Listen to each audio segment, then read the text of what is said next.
क्यों नहीं मार सकता? आइए, दुनिया में 56 मुस्लिम।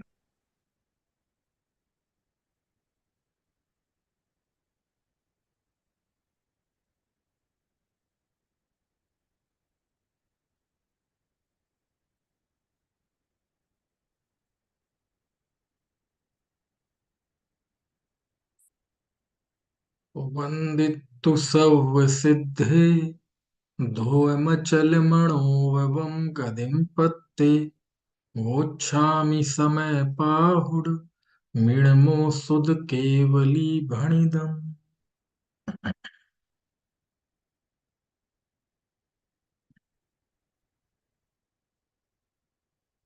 समय सार बंध अधिकार।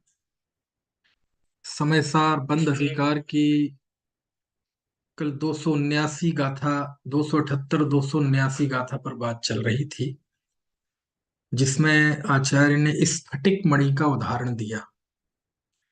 जह फल है मणि शुद्धो णसयम परिणमदिरागामादि रंगिज्जदि अण्णे हिंदु सोरत्तादि दब्बे एवं मृणानि शुद्धोड़सयम परिणमदिरागामादि रायज्जदि अण्णे हिंदु सोरागादि दोषे।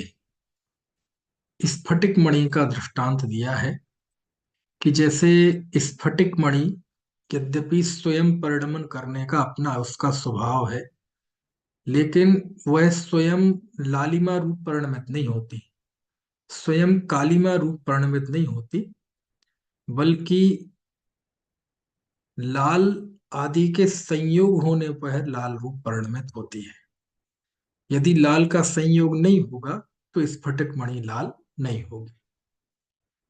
अब देखो, एक ही स्फटिक मणि है, लेकिन उसी के उदाहरण को दूसरी जगह दूसरी तरह से इस्तेमाल किया जाता है, और यहाँ इस तरह से इस्तेमाल किया जा रहा है। दूसरी जगह जीव रागादि का करता है निश्चय से, इसके उदाहरण के रूप में स्फटिक मणि का दृष्टांत है कि लाल के संयोग से वह लाल हो जाती है, तो लालिमा होना उसका अपना परिणमन है।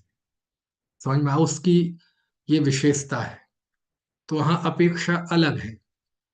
यहाँ जीव की शुद्धता का, जीव के, है ना, रागादि के अकर्तापन का, ये जो स्वभाव है, जीव का शुद्ध स्वभाव है, यहाँ आचार्य देव उसका संरक्षण करते हैं, उसकी सुरक्षा करते हैं।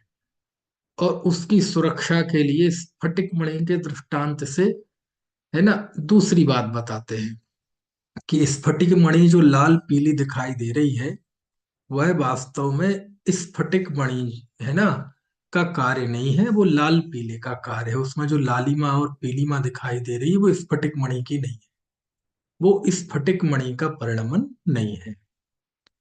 ऐसे ही जो जीव राग द्वेष रूप परिणमन करता है, वह जीव की अपनी स्वच्छता नहीं है, वह जीव का नेचर नहीं है, वो जीव का स्वभाव नहीं है।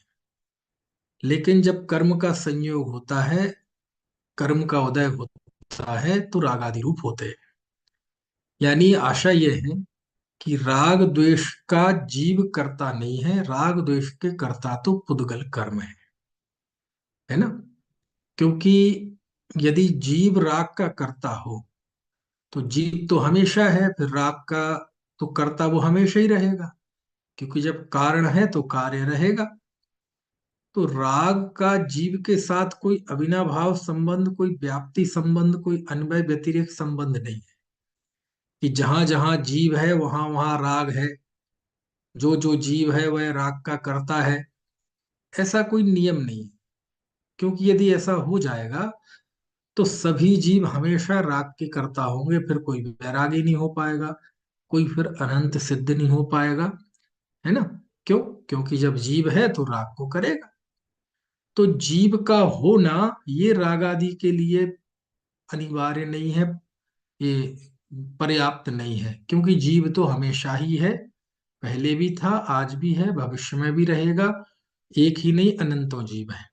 लेकिन जरूरी तो नहीं हो ना कि अनंतों जीव राग आदि के कर्ता हूं, या एक जीव भी है तो वो भी हमेशा राग आदि का करता हो, जब राग आदि छोड़ देता है तो नहीं होते राग आदि का करता। तो राग होने के लिए जीव का होना पर्याप्त नहीं है। तो राग और जीव में अविनाभाव संबंध नहीं, लेकिन कर्म के साथ राग का अविनाभाव संबंध है। जब भी राग होगा तो कर्म का उदय जरूर होगा, और कर्म का उदय नहीं होगा तो राग भी नहीं होगा। समझ में आया? तो वास्तव में राग का जो संश्लिष्ट संबंध है कारण कार्य के रूप में, वो कर्म के साथ है। इसलिए राग का कर्ता तो कर्म है। कर्म के निमित्त से राग होता है, जीव के निमित्त से राग नहीं होता। क्योंकि यदि जीव के आश्रय से, जीव के निमित्त से ही यदि राग होने लगे तो फिर नित्य कर्तृत्व का प्रसंग आएगा। यानी हमेशा राग होता रहेगा, कभी राग का अभाव ही संभव नहीं है। है ना? तो देखो, ये ही अपेक्षा का खेल है। यहाँ जीव को राग आदि का अकर्ता, और राग आदि जो कषाय कर्म है, कर्म, कर्म को उस राग का कर्ता कहा जा रहा है। समझ में आया? और ये बात निश्चय से चल रही है यहाँ। अब यही बात व्यवहार से भी कही जाती है कि राग का कर्ता कौन है। तो जो राग का कर्ता परद्रव्य है, ये असद्भूत व्यवहार न है, उपचरित। और राग का कर्ता कर्म है, ये अनुपचरित असद्भूत व्यवहार है। तो वहां व्यवहार ने में जीव के परिणाम का कर्ता पुद्गल कर्म को कहना, ये व्यवहार न है। समझ में आया? लेकिन यहाँ वो निश्चय न है। क्यों? क्यों निश्चय न है? वहां जब कहा जाता है कि जीव के राग का कर्ता कर्म है, तो उस कथन का उद्देश्य कोई जीव की शुद्धता बताना नहीं है। वह जीव के सांसारिक भावों को की व्यवस्था बता रहे हैं। है ना? वो प्रतिपादन कर रहा है, वो व्यवहार न है। लेकिन यहाँ जब कहा जा रहा है कि कर्म राग का करता है ना, जीव राग का करता नहीं है, यानी जीव के राग के कर्तृत्व का निषेध किया जा रहा, कर्म राग का करता है, और ये निश्चय न है। तो इसलिए वास्तव में कोई कथन, कोई वाक्य, कोई पहले से तय नहीं है कि ये कौन से नए का है।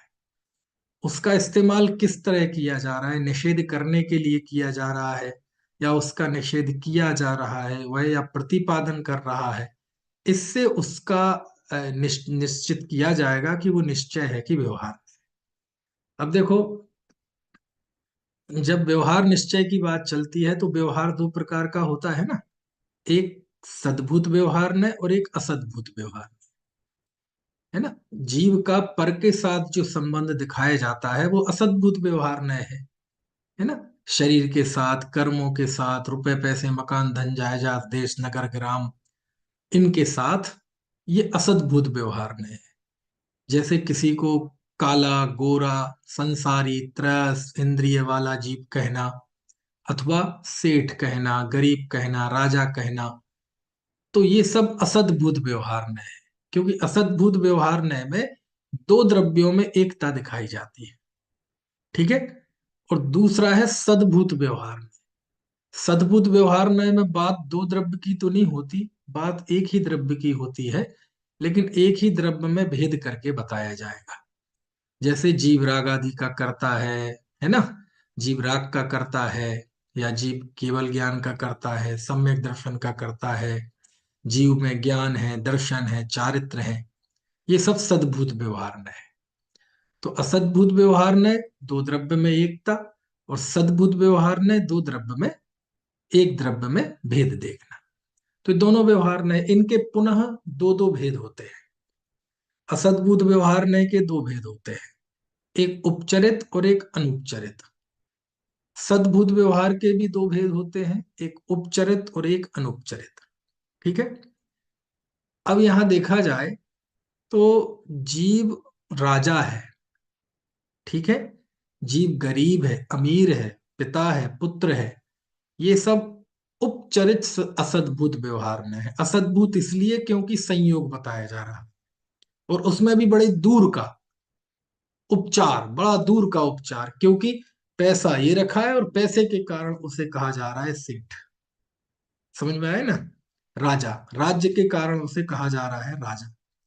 और ऐसा भगवान की स्तुति में भी चलता है, दिव्य बिटप पहुपन की वर्षा, यानी भगवान के अन्य 42 जो, यानी ये जो बाहर के अष्ट प्रातिहार सहित भगवान, है ना, कि हम जब भक्ति करते हैं पूजा करते हैं, ओहो क्या समोषण है। तो ये वास्तव में जीव भगवान के संयोग हैं, बाह्य संयोग। तो इस तरह से जो जीव का बाहर के संयोगों से कथन किया जाता है, उनमें कारण कार्य संबंध बताया जाता है, तो वो कहलाता है उपचरित असद्भूत, यानी इस व्यवहार का भी सबसे नीचे दर्जे का व्यवहार, इससे नीचे का कोई व्यवहार नहीं। समझ में आया ना। फिर इससे ऊपर का व्यवहार कहलाता है सद्भूत व्यवहार। इसमें शरीर और कर्म के साथ जीव का संबंध बताया जाता है, क्योंकि कर्म और शरीर का जीव के साथ बड़ा संश्लिष्ट संबंध है। कार्माण शरीर, ये औदारिक शरीर, ये सारा इसका संश्लिष्ट संबंध है। जहां मैं जाऊं वहां पैसा नहीं जाएगा, घर मकान नहीं जाएगा, लेकिन शरीर जरूर जाएगा, कर्म जरूर जाएंगे। समझ में आया ना। तो शरीर के साथ और कर्मों के साथ जीव का संश्लिष्ट संबंध है। शरीर के साथ आत्मा का संबंध वैसा नहीं है जैसा रुपए पैसे के साथ है। रुपए पैसे के साथ बड़ा स्थूल है, लेकिन शरीर के साथ वैसा स्थूल नहीं है। तो शरीर और कर्म के साथ जो जीव का संबंध बताया जाता है, उसमें कारण कार्य संबंध बताया जाता है, वो सब आता है अनुपचरित असद्भूत व्यवहार में। असद्भूत इसलिए है क्योंकि वास्तव में शरीर और आत्मा, कर्म और आत्मा एक नहीं है, इसलिए तो असद्भूत है, दो द्रव्यों को एक कहा जा रहा है। लेकिन अनुपचरित क्यों है? क्योंकि रुपए पैसे आदि बाह्य पदार्थों की तरह इसमें कोई औपचारिकता नहीं चलती। समझ में है ना। जहां आत्मा है वहां शरीर है, जहां आत्मा जाएगा वहां शरीर भी जाएगा। ऐसा इस जीव के साथ चलता है। तो इस तरह व्यवहार ने, कौन सा व्यवहार है ये? असद्भूत व्यवहार है। ठीक है। असद्भूत क्यों? क्योंकि दो द्रव्यों में एकता दिखाई जा रही है, लेकिन उसमें भी दो डिवाइडेशन की है। क्यों? एक वो पदार्थ जो बिल्कुल बाहर के, एक वो पदार्थ जिनसे आत्मा का एक क्षेत्रापगाय अत्यंत संश्लिष्ट संबंध है। तो बाह्य पदार्थों के साथ जीव का संबंध ये उपचरित असद्भूत, और शरीर कर्म के साथ जीव का संबंध ये अनुपचरित असद्भूत। समझ में आया।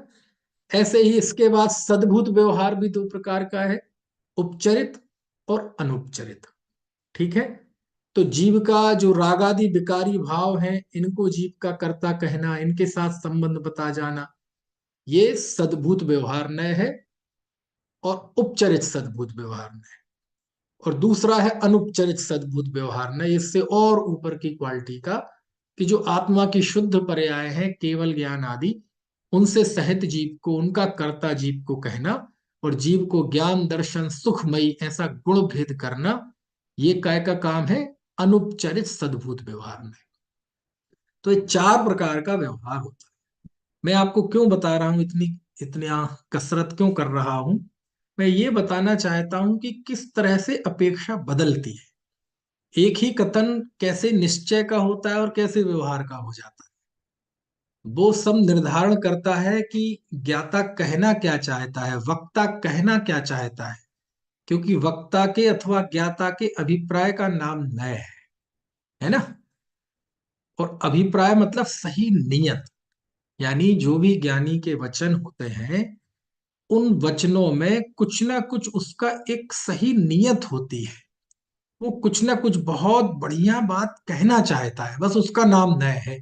इसी को कहते हैं वक्ता का अभिप्राय अथवा का ज्ञाता का अभिप्राय। अभिप्राय शब्द की व्याख्याएं और परिभाषा तो सब बहुत मिल जाएंगी। वस्तु के एक अंश में पूरी वस्तु को देखने वाला ज्ञाता का अभिप्राय, वो देखना वो अभिप्राय है, वो सब अपनी जगह सही है, उसमें कोई कमी नहीं है, वो तो धवलाकार आदि की परिभाषा है ना। लेकिन नए की ये परिभाषा जो है, अभिप्राय क्या है, तो ये तिलोय पंडिती में नए का लक्षण दिया है। णादम होदि पमाणम णौणाणस्य हृदय भावत्थो ऋक्षे बेबी उबायो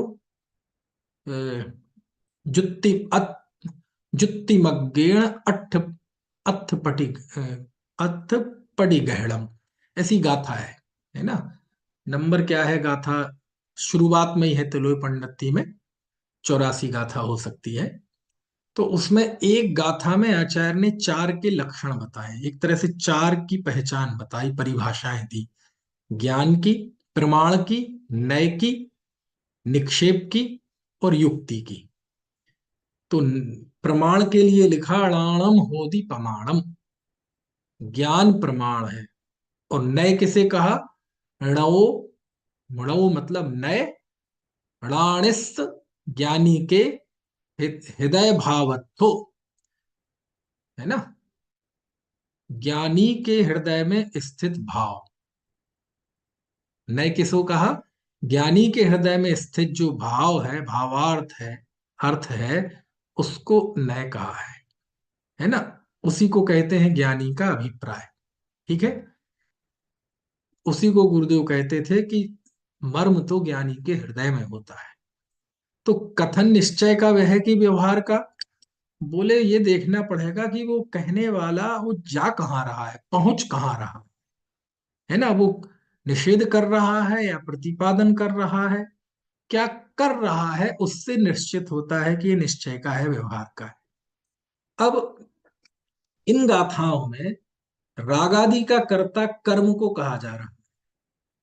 ठीक है, अच्छा ये व्यवहार नय से देखा जाए तो जीव के रागादि का कर्ता कर्म को कहना, ये व्यवहार नय है कि नहीं, व्यवहार नय है। कौन सा व्यवहार नय, असद्भूत की सद्भूत, असद्भूत, क्योंकि दो द्रव्यों में संबंध बताया जा रहा है, कर्म में और जीव में, तो असद्भूत व्यवहार नय।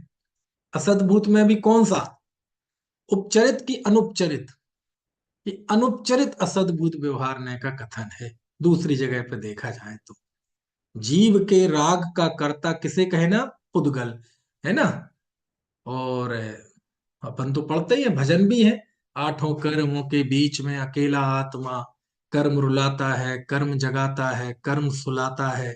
अभी ऐसी गाथाएं आएंगी, सर्व शुद्ध ज्ञान अधिकार में इसी मान्यता का आचार्य निषेध करेंगे कि जो ये मानता है कर्म ही सुलाता है, कर्म ही जगाता है, तो वहां प्रकरण अलग है, समझ में आए ना। लेकिन यहाँ जो दूसरी जगह जो व्यवहारने का कथन है कि जीव के राग का कर्ता कर्म है, ऐसा कहना व्यवहार है। कुछ बात समझ में आ रही कि नहीं, व्यवहार है ना। जीव के राग का कर्ता, कषाय का कर्ता किसे कहना, कर्म को कहना, तो व्यवहार है। क्योंकि यदि व्यवहार नहीं होता तो ऐसा क्यों कहते, जड़ कर्म घुमाता है मुझको यह मिथ्या भ्रांति रही मेरी, है ना। तो वहां व्यवहार है, और उसका निषेध करता है निश्चय ने। और निश्चय ने क्या कहता है कि नहीं, राग का कर्ता कर्म का करते, जीव के भाव का कर्ता पुद्गल कर्म नहीं है, बल्कि जीव उसका करता है। तो यहाँ ये निश्चय ने जिस व्यवहार का निषेध कर रहा है ना, वो वहां व्यवहार क्यों हो जाता है, क्योंकि वो संबंध बना रहा है, दो द्रव्यों में संबंध स्थापित कर रहा है, और उसका निषेध करते हैं। समझ में आया ना। तो उस स्थान पे जीव के राग का कर्ता कर्म है, ये निषिद्ध है, ये क्या है, निषिद्ध है, इसका निषेध किया जाता है, और वो व्यवहार न है। लेकिन यहां इन गाथाओं में यही कथन निश्चय नय का है। समझ में आया ना, क्यों निश्चय नय का है, निश्चय नय का क्यों है, क्योंकि इसमें भी निषेध किया जा रहा है। किस बात का निषेध किया जा रहा है, कि जीव राग आदि का करता है, इस बात का निषेध किया जा रहा है। समझना भाई, बात सूक्ष्म है। मैं, मुझे पता है मैं जो बोल रहा हूं, अब आसानी से आप इस तरह से जिस भाषा में मैं बोल रहा हूं वो लिखा नहीं मिलेगा, लेकिन समझना इस बिंदु को, सूक्ष्म है जरा, है ना। यहाँ ये निश्चय की बात चल रही है, जहां ये कह रहे हैं आचार्य कि स्फटिक मणि जो है, अब देखो स्फटिक मणि का उदाहरण दूसरी जगह दूसरे तरह से देते हैं, बिल्कुल इससे उल्टी बात कहते हैं, और यहाँ बिल्कुल अलग तरह से बात कहते हैं कि स्फटिक मणि लाल हुई है, पीली हुई है, ये काम स्फटिक मणि का नहीं है। ये काम किसका है, वो लाल पीली जो चीज संयोग में आई है उसका है। क्यों, स्फटिक मणि हो और लाल हो, ना भी हो। समझ में आया ना। मान लीजिए कोई लाल पीली चीज उसके संयोग में नहीं है तो स्फटिक मणि लाल नहीं होगी। लेकिन यदि वो संयोग होगा तो वो लाल होगी ही होगी। तो उसका लाल पीला होना किस पे निर्भर करता है? उस संयोग पे। समझ में आए? लाल कपड़े पे रख दो तो पीले कपड़े पे रख दो तो लाल पीली दिखाई देती है, और नहीं रखो तो नहीं देगी। यानी इसमें स्फटिक मणि का कुछ नहीं है, ये बता रहे हैं आचार्य। ऐसे ही जो भी राग राग हो रहा है इसमें जीव का कुछ नहीं है। इस राग का कर्ता कौन है? कर्म है। इसमें निषेध किसका किया जा रहा है? कि जो ये मान रहा है कि राग का कर्ता जीव है, इसका निषेध किया जा रहा है। अब प्रश्न, यदि निषेध किया जाए तो ये कथन तो व्यवहार ने का हो गया कि जीव राग का कर्ता है, क्योंकि जिसका निषेध किया जाए वो व्यवहार। तो ये व्यवहार क्यों है आखिरकार? वो व्यवहार इसलिए है क्योंकि जहां जहां जीव है वहां वहां राग है, ऐसा संबंध स्थापित नहीं होता, ऐसा नियम नहीं बनता। जीव हो और राग हो भी और ना भी हो। इसी इसी डंडे से तो आचार्य ने उस व्यवहार का निषेध किया था। प्राणी मरे कि कोई किसी को मारता नहीं है। बोले क्यों? कोई किसी को मारने की उपक्रम करे और जीव मरे भी और ना मरे। समझ में आया ना? लेकिन आयु कर्म का क्षय होता है तो मरता ही है। तो इस निश्चय के द्वारा उस व्यवहार का निषेध किया। क्यों? क्योंकि वहां बाह्य वस्तु के साथ किसी के सुख दुख जीवन मरण का नियम से संबंध नहीं। उसका निषेध करके एक नियम बता दिया कि ये शाश्वत नियम है कि आयु कर्म का क्षय होगा तो नाश होगा ही जीव का, मरेगा ही जीव। ऐसे ही आत्मा हो, राग हो, ना भी हो, कोई नियम नहीं। कुछ बात समझ में आ रही नहीं? यानी जीव का और राग का कोई अन्वय व्यतिरेक संबंध नहीं है, कोई अविनाभाव संबंध नहीं है, कोई व्याप्ति संबंध नहीं है कि जहां जहां धुआं है वहां वहां अग्नि है, जहां जहां आत्मा है वहां वहां राग है। ऐसा संबंध नहीं है। क्योंकि यदि ऐसा हो तो फिर कोई वीतरागी नहीं होगा, और जहां राग नहीं है वहां आत्मा भी नहीं है। यदि ऐसा होगा तो जिनेंद्र भगवान अनात्मा सिद्ध हो जाएंगे। लेकिन राग का अविनाभाव संबंध कर्म के साथ है। जहां राग है वहां कर्म है, जहां कर्म नहीं है वहां राग भी नहीं है। तो राग का कर्ता कौन हो गया इस दृष्टि से? कर्म। तो यहां ये निश्चय का कथन है। क्यों? जीव का राग के साथ नियम से संबंध है, आत्मा के साथ नियमतः संबंध नहीं है। इस तरह आचार्य ने जो किसी स्थान पे व्यवहार नय का कथन है, उसी स्थान, इस स्थान पे वो निश्चय नय का कथन है। क्यों? दूसरी जगह वो कर्म, राग का कर्ता कर्म है, बाहर के शत्रु आदि नहीं। समझ में है ना? अच्छा, मैं आपसे एक प्रश्न पूछता हूं, आप ईमानदारी से बताना। अभी लगभग 20 मिनट जो बात आई वो आपकी समझ में आएगी नहीं? नहीं आई ना? भाई साहब ये नहीं समझ में आया कि राग का कर्ता कर्म। नहीं, पहले जिससे समझ में आया हो वो बताओ। क्या पता वो बताए तो आपको समझ में आ जाए। किसे आए समझ में? आया तो है समझ में, लेकिन एक्सप्लेन नहीं कर सकती। हम्म। और किसे आया समझ में, बताओ थोड़ा। अच्छा, ये तो समझ में आ गया ना? व्यवहार नय के दो भेद कौन कौन से? अनुपचरित। असद्भूत, इस शुरुआत में समझाए थे हमने, बड़े ज्यादा नहीं समझाया था, लेकिन इन सब ये सब उल्लेख आया था। असद्भूत, और मैंने उसको गौर इसलिए नहीं किया था ज्यादा, निश्चय व्यवहार के भेदों को ज्यादा हमने एप्रिसिएट इसलिए नहीं किया था क्योंकि समय सार की मूल थीम में वो नहीं है। जब हम नैचक को खोल के देखते हैं तो वो चार भेद आते हैं। समय सार में ऐसा कोई चरित विभाजन और अनुपचरित। है, उपचरित और अनुपचरित। ठीक है? हाँ। उपचरित मतलब, अरे पहले उपचार, सद्भुत और असद्भुत उपचार से। भेद। व्यवहार ने के कौन से भेद हैं? दो, असद्भूत सद्भुत एवं और सद्भुत। असद्भुत। फिर उनके दो दो हैं, अनुपचरित उपचरित, उपचरित अनुपचरित, है ना? तो सबसे पहले उपचरित ले लो क्योंकि नीचे से ऊपर तो चार व्यवहार की बिल्कुल श्रेणी बना लूं आप। सबसे नीचे है बिल्कुल सबसे मोटा व्यवहार, है ना, इसने मुझे मारा, इसने मुझे दुखी किया, ये मेरा राष्ट्र है, मेरा गांव है, मेरी माता है, ये मेरे पिता है। भाई दूर का इससे बड़ा संबंध। तो कोई व्यवहार नहीं है ना। तो इस व्यवहार को कहते हैं असद्भूत व्यवहार। असद्भूत मतलब ये सच्चाई तो है नहीं वास्तव में, है ना, लेकिन असद्भूत में भी उपचरित असद्भूत। ठीक है, इससे एक कदम ऊपर आओ। अरे बोले भैया ये सब कुछ नहीं है, आप जीव हो, पंचेंद्रिय हो, मनुष्य हो, ये आप हो, आपकी थोड़ी ये पहचान है। अरे आज गरीब हो कल अमीर हो जाओगे, आज अमीर हो कल गरीब हो जाओगे, मनुष्य रहोगे। तो ये भी असद्भूत है, क्योंकि दो द्रव्यों को एक कहा जा रहा है, लेकिन उससे थोड़ा ठीक है, तो उससे बात नजदीक की है जरा। तो इसको कहेंगे अनुपचरित असद्भूत। असद्भूत वो भी था, असद्भूत ये भी है, लेकिन उसमें बिल्कुल जो स्पष्ट आंखों से बाहर की चीजें दिखती हैं उनसे संबंध बताया जा रहा था, और इसमें जो एक क्षेत्र आप गाय संश्लिष्ट संबंध है जिन शरीर के साथ और कर्म के साथ, उनसे बताया जा रहा है। ठीक है, ये तो समझ में आ गए दोनों। अब दूसरा है कर्म। सद्भूत व्यवहार। सद्भूत के दो भेद हैं। अब चूंकि सद्भूत से भी हमें ज्यादा संबंध नहीं है, लेकिन फिर भी समझ लो अभी। पहला उपचरित, दूसरा अनुपचरित। अब पर द्रव्य की बात तो यहां चली गई, अब तो एक ही द्रव्य की बात यहां आएगी।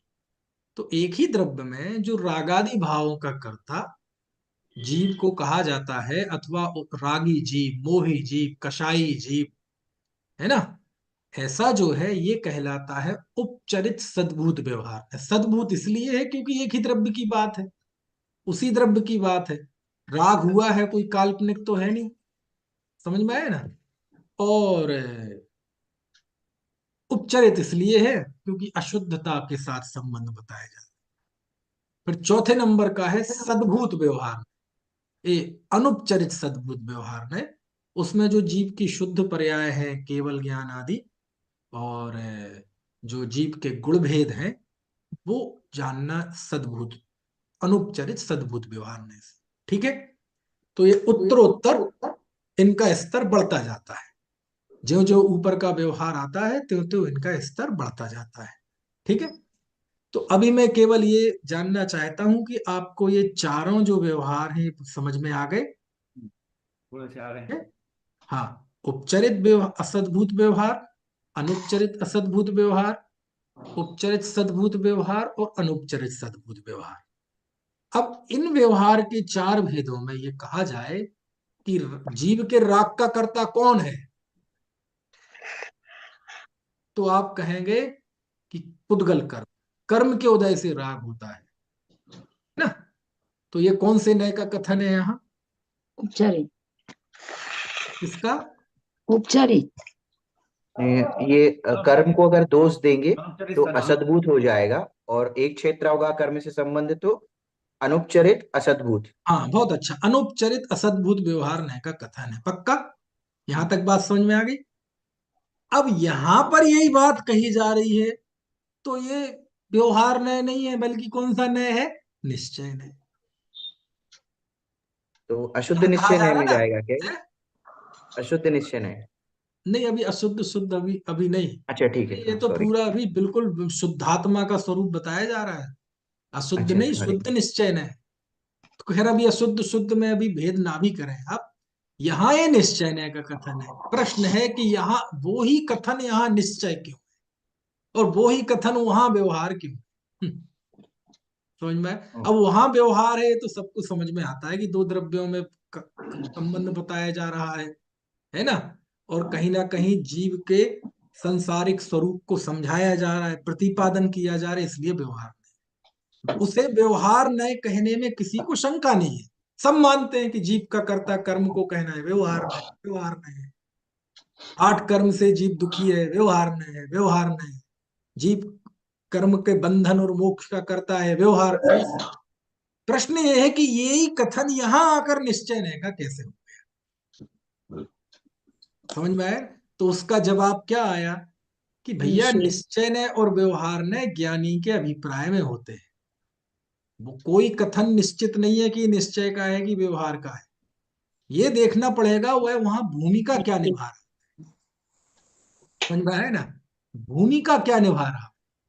कई बार ये होता है कोई ऑफिस का जो अधिकारी होता है वो बड़ा रौबदार होता है, तो उसकी चलती है, जहां जाए एकदम कर्फ्यू छा जाता है, आते हैं सलाम ठोकने लगते हैं, है ना, तो बड़ा आदमी है। और पता चले ऊपर का बहुत बड़ा कोई अधिकारी आ जाए तो वो सलाम ठोकने लगता है। उसकी भूमिका समझ में आया ना। तो प्रश्न ये है कि वो कथन भूमिका क्या निभा रहा। तो यहाँ ये कथन निषेधक की भूमिका में है। ये किसी का निषेध कर रहा है। किसका निषेध कर रहा है? ये कहते हैं कि आत्मा राग का करता है, और वो कहते हैं नहीं, राग का करता आत्मा नहीं है, राग का करता तो कर्म है।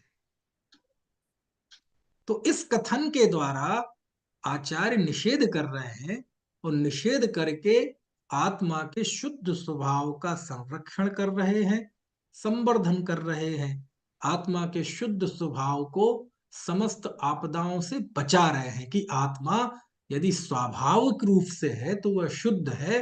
विकार करना, राग करना ये आत्मा का कार्य नहीं है। इस तरह आत्मा तो राग का अकर्ता है, इसलिए निश्चय है। और आचार्य ने यही संकल्प लिया था कि मैं उस एकत्व भक्त आत्मा को दिखाऊंगा। तो आचार्य ने यहाँ इस कथन के जरिए आत्मा की शुद्धता को बता रहे हैं कि आत्मा करता है, तो फिर राग आदि को कैसे हो गए? ये तो कर्म के उदय से होते हैं। समझ में आया ना। तो क्या करे? यदि जीव अपने स्वभाव में रहे तो वह राग का कर्ता नहीं होगा, है ना, वह बंधन से बचा रहेगा। तो गाथाओं का निष्कर्ष क्या है, भावार्थ क्या है? कि जीव निस्संग रहे, असंग रहे, अपने स्वभाव में रहे। स्वभाव में रहना ही सब आपदाओं से बचना है, और स्वभाव से बाहर गए तो फिर खतरे ही खतरे। बस ये इन गाथाओं का ये निश्चय। समझ में आया ना कि जैसे स्फटिक मणि है, उसका स्वभाव यद्यपि परिणमन करना है, लेकिन काले नीले रूप परिणमन करना स्वभाव नहीं है उसका। तो काला नीलापन दिखाई दे रहा है, वो किसका है? वो तो जिस कपड़े पे या जिस कलर के रंग पे रखा है उसका है, वो स्फटिक मणि का नहीं है। उसका कर्ता स्फटिक मणि नहीं है। क्यों? यदि वो काला नीले पदार्थ का संयोग नहीं होता तो स्फटिक मणि तो तब भी थी। समझ में आया ना। तो काले नीलेपन का अविनाभाव संबंध किसके साथ है? वो काले कपड़े नीले कपड़े। ऐसे ही राग का अविनाभाव संबंध किसके साथ है? कर्म के साथ। इसलिए आत्मा तो राग का है। इसलिए जो व्यक्ति, जो जीव आत्म स्वभाव में स्थित है वो राग आदि का करता है, और आत्म स्वभाव में नहीं होगा तो फिर वो कर्म उदयवश राग आदि का कर्ता हो जाएगा, है ना।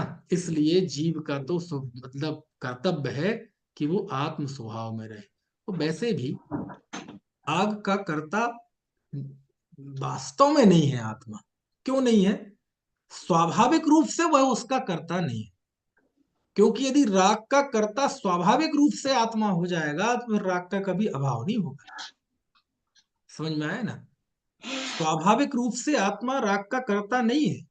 यदि जीव यदि किसी का संयोग ना करे, कर्म का उदय भी ना हो और जीव भी संयोग ना करे, तो में राग होने की ताकत ही नहीं है। फिर राग नाम की कोई चीज ही नहीं होगी जीव के अंदर। फोन करके कही देगा कि एक बोतल नहीं वो तो करता हो ही इसलिए जाता है क्योंकि स्वभाव में नहीं रह पाता, संयोग में चला जाता है।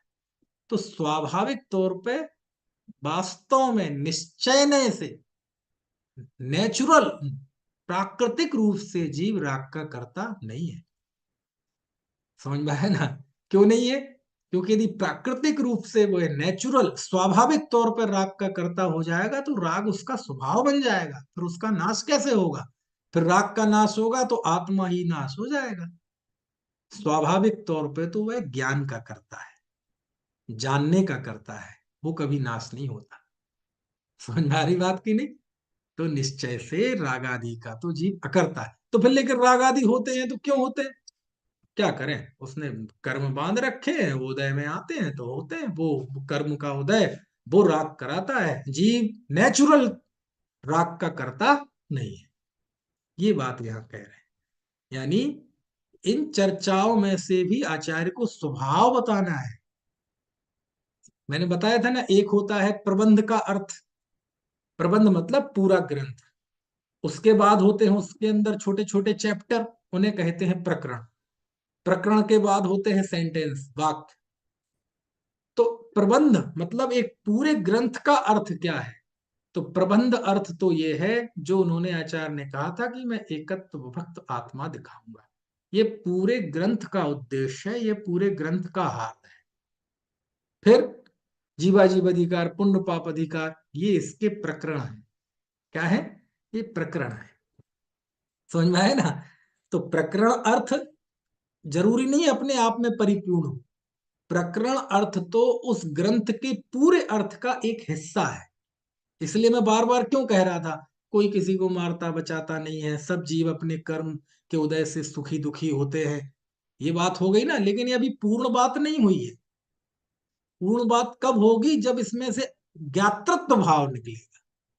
समझ में आया ना? ज्ञातृत्व भाव जब तक मुख्य नहीं होगा, ज्ञायक भाव जब तक मुख्य नहीं होगा, तब तक वो समय सार उसके बिंदु तक नहीं पहुंच सकते।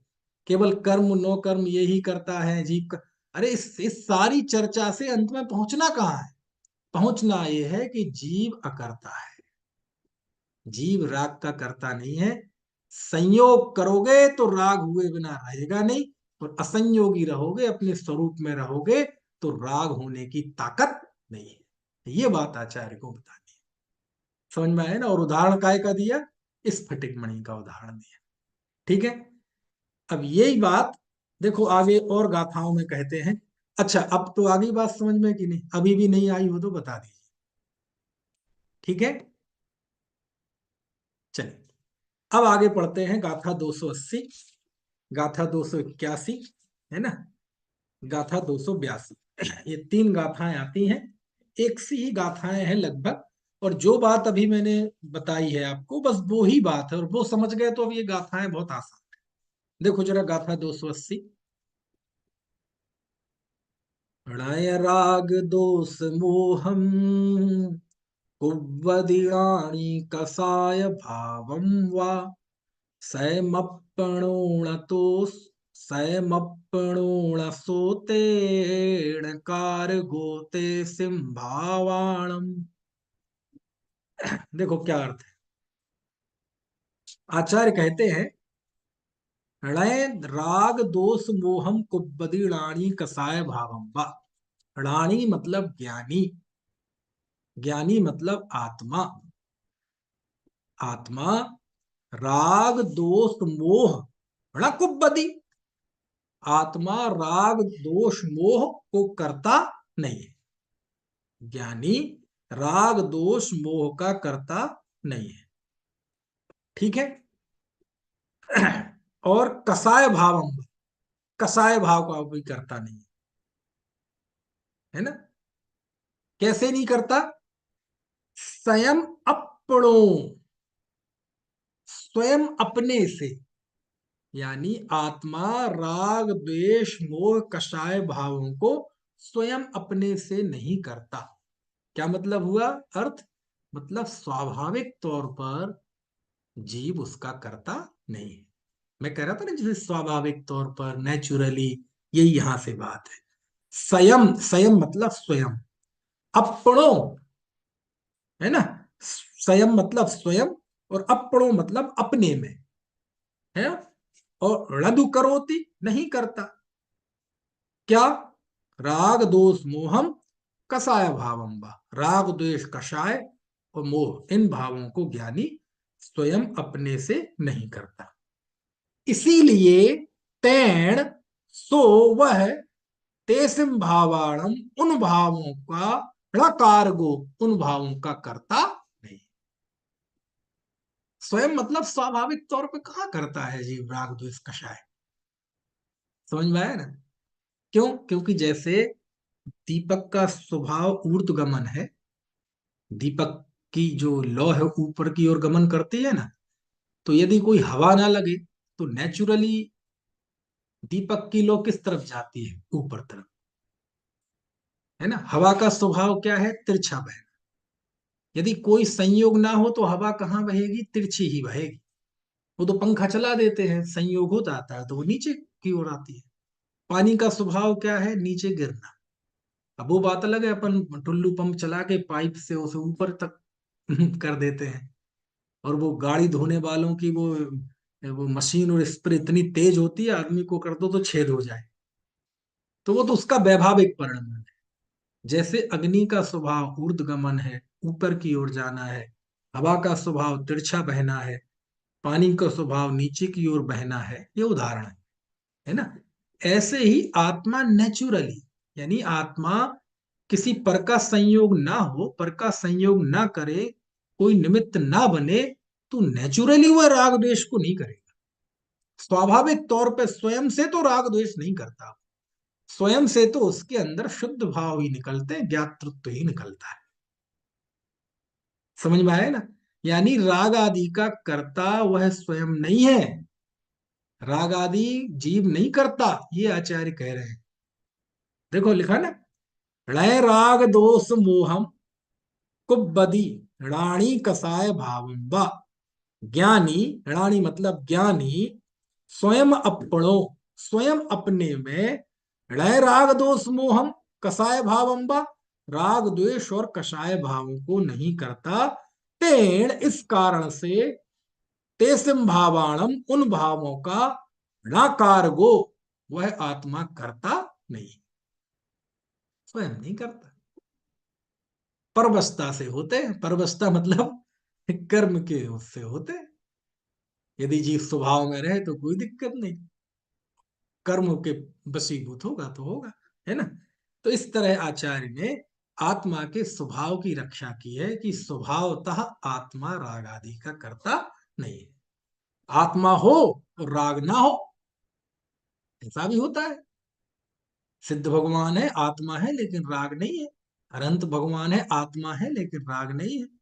12वें गुण स्थान 11वें में आत्मा है, लेकिन राग नहीं है।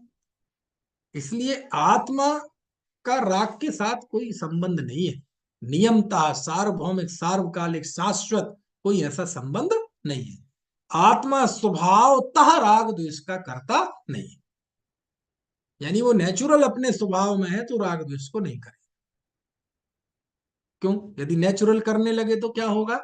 अरे फिर राग का अभाव नहीं होगा ना, वो स्वभाव बन जाएगा। फिर राग आकुलताजनक नहीं होगा, वे तो आनंदजनक हो जाएगा। और फिर भी यदि आकुलताजनक हुआ तो आकुलता करना, दुख करना आत्मा का स्वभाव होगा। फिर कभी जीव सुखी नहीं हो पाएगा, क्योंकि दुख ही आत्मा का स्वभाव हो जाएगा। समझ में आया ना। और क्या वास्तव में आत्मा का नेचर ये है कि वो राग करे, कषाय करे?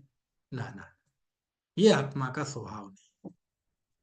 समझ में आया ना, ये आत्मा का स्वभाव नहीं है, है ना। तो ये बात यहाँ कही, ठीक है। गाथा समझ में आ गई।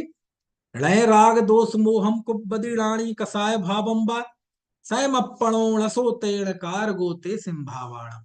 है ना, कि आत्मा ज्ञानी कसाय भाव व राग द्वेष मोह भावों का स्वयं से करता नहीं है, इस कारण से वह उनका अकारक है। यदि स्वयं स्वाभाविक तौर पर करे तो वो करता है। तो स्वाभाविक तौर पे तो कौन करता है? कर्म करता है। समझ भाई ना। क्यों? कर्म, राग होगा तो कर्म के उदय के बिना नहीं होगा। समझ में आया। वो कर्म बंधा भी राग से था, और कर्म के उदय में भी राग हो रहा है। तो राग और कर्म की तो पक्की यारी है। ये इतनी जबरदस्त इनकी साठ गांठ है। जीव की राग के साथ साठ गांठ नहीं है, है ना। देखो हिंदी हरिगीत पढ़ते हैं। ना स्वयं करता मोह एवं राग द्वेष कषाय को, इसलिए ज्ञानी जीव करता नहीं है राग आदि का। आत्मा स्वाभाविक तौर पे भी राग का करता है, और आत्मा ज्ञानी हो गया तो ज्ञानी भी यदि अपने स्वभाव में रहे तो वह राग को करता नहीं है। स्वभाव में नहीं रहेगा तो फिर तो राग आने के द्वार खुला हुआ है। समझ में आया ना। फिर तो दरवाजे खुले हुए हैं, कहीं से भी आ सकता है। अब देखो आगे दो गाथाएं और, 281 गाथा, 282 गाथा।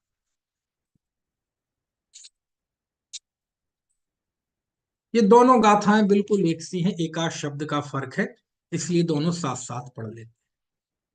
रागम हिया दोषम हिया कसायकम मे सुचेव जे भावा ते हिंदु अपरिणम ते हिंदु परिणमन्तो रागादि बंधदि पुणोवि रागम हिय दोषम हिय कसायकम मे सुचेव जे भावा ते हिंदु परिणमन्तो रागादि बंधदे चेदा।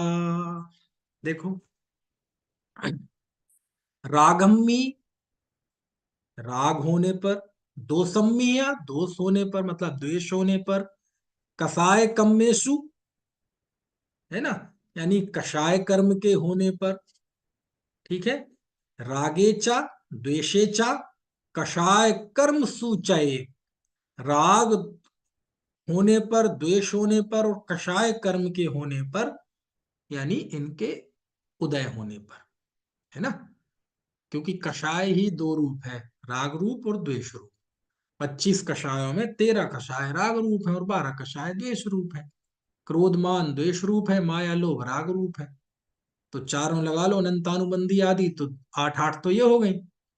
फिर हास रति राग रूप, अरति द्वेष रूप, हास रति अरति शोक राग द्वेष रूप, भय द्वेष रूप, है ना, हास रति अरति द्वेष रूप, हास रति अरति शोक भय द्वेष रूप, जुगुप्सा द्वेष रूप, और स्त्री पुरुष नपुंसक भेद ये राग रूप। तो 13 राग रूप है और 12 द्वेष रूप है ना। तो ये भी ये कषाय कर्म है, तो जो भी राग है उसमें भी कोई ना कोई कषाय कर्म उदय में है, द्वेष है तो वो भी कषाय कर्म है। क्योंकि देखो इस बात को समझो, जैसे हमने कहा क्रोध, तो क्रोध दो चीजें हैं, एक क्रोध जीव का परिणाम और एक क्रोध नाम की कर्म की प्रकृति, उसे भी क्रोध कहते हैं और इसे भी क्रोध कहते हैं। मोह, तो मोह दो चीजें हैं, एक जीव का मोह परिणाम और एक मोह नामक कर्म, समझ में आया ना। मिथ्यात्व, तो मिथ्यात्व दो हैं, एक जीव की उल्टी मान्यता रूप जीव का परिणाम और दूसरा दर्शन मोह की मिथ्यात्व नामक कर्म प्रकृति। तो यहां जो कहा गया कि राग द्वेष और कषाय कर्म होने पर जे भावा, जो भाव होते हैं, है ना, तेहिम दुपरिणमंतो, तेहिम दुपरिणमंतो मतलब उन रूप से परिणमित करता हुआ, कौन, अब स्वाभाविक ही जीव है, उन रूप से परिणमित होता हुआ, राग आदि बंदधि पुणो भी, पुनः भी, पुनः राग आदि, पुनः पुनः, यानी अनेक अनेक प्रकार से वह जीव राग आदि को बांधता है, बार बार राग आदि को बांधता है।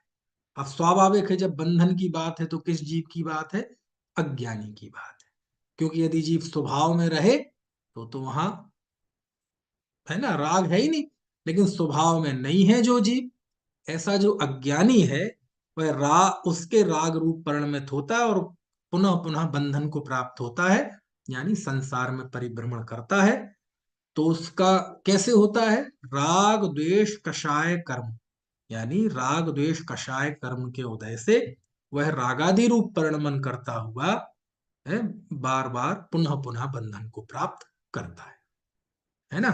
राग करेगा, कर्म बंधेगा, वो कर्म आगामी काल में फिर उदय में आएगा, फिर रागादि रूप परिणमित होगा, रागादि रूप परिणमित होगा, फिर कर्म बांधेगा, ऐसा उसका पुनः पुनः सिलसिला चलता रहता है, समझ में आया। इस तरह से यही बात अगली गाथा में है।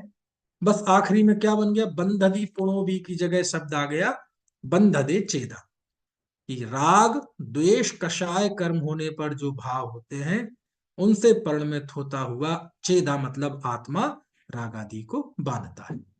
दोनों का एक ही अर्थ है, एक आध शब्द का फर्क है, अर्थ में भी फर्क नहीं है, कोई ऐसी अलग से बात भी नहीं है, दोनों में एक ही है। देखो जरा, हिंदी पढ़ते हैं दोनों की। राग द्वेष कषाय कर्मों के उदय में भाव जो, उन रूप परिणत जीव फिर रागादि का बंधन करे। राग द्वेष कषाय कर्मों के उदय में भाव जो, उन रूप परिणत आत्मा रागादि का बंधन करे। ठीक है, तो रागादि रूप परिणमित होता है तो नया बंध करता है। तो वो रागादि रूप परिणमित क्यों हुआ? उसका कारण उसके पूर्व में बांधे हुए कर्म है वो उदय में आए, इसलिए हुआ। यानी पूर्व कर्म के उदय से नवीन राग आदि का बंधन हुआ, एक कर्म हुए जीव के, और नवीन राग आदि जीव के भाव कर्म हुए तो नया का बंधन हुआ। आत्मा करता रहा। समझ में आया ना? ये इसमें बताया है। ठीक है, भाव कर्म से द्रव्य कर्म, द्रव्य कर्म से भाव कर्म, भाव कर्म से द्रव्य कर्म, द्रव्य कर्म से भाव कर्म, ये परिपाटी चलती रहती है। क्यों चलती है? क्योंकि आत्मा अकर्ता नहीं रह पाता, स्वभाव में नहीं रह पाता। तो आचार्य कहते स्वभाव में रहो, क्योंकि स्वभावतः तो आत्मा कर्म नो कर्म का कर्ता है नहीं, है ना, इस तरह से। और भाव कर्म का कर्ता तो है नहीं, है तो प्रकरण ही चल रहा है, राग का कर्ता नहीं है। ठीक है, इस तरह से ये दो गाथाएं हो गई। अब आगे की तीन गाथाएं, गाथा 283, गाथा 484, 85 और 86, 87, ये 5 गाथाएं हम कल पढ़ेंगे, है ना। अभी हम शुरू भी नहीं करेंगे, क्योंकि 3 गाथाएं पढ़ेंगे, उसका सरल अर्थ समझेंगे, टाइम हो जाएगा और समझ फिर भी नहीं आएगा। क्योंकि इन गाथाओं में अब नए नए से शब्द आए हैं, अप्रतिक्रमण, अप्रत्याख्यान। बात वही है, जो बात है बंद अधिकार की मूल बात तो आ गई है, बस उसी को आचार्य कई कई तरह से घोलन कर रहे हैं, है ना। ठीक है, तो ये गाथाएं 5 गाथाएं हम कल पढ़ेंगे। कल बंद अधिकार का समापन होगा, फिर परसों से मोक्ष अधिकार प्रारंभ। चलिए। अनंत धर्मणस्तत्त्वं पश्यन्ति प्रत्यगात्मनः, अनेकान्तमयी मूर्तिर्नित्यमेव प्रकाशताम्।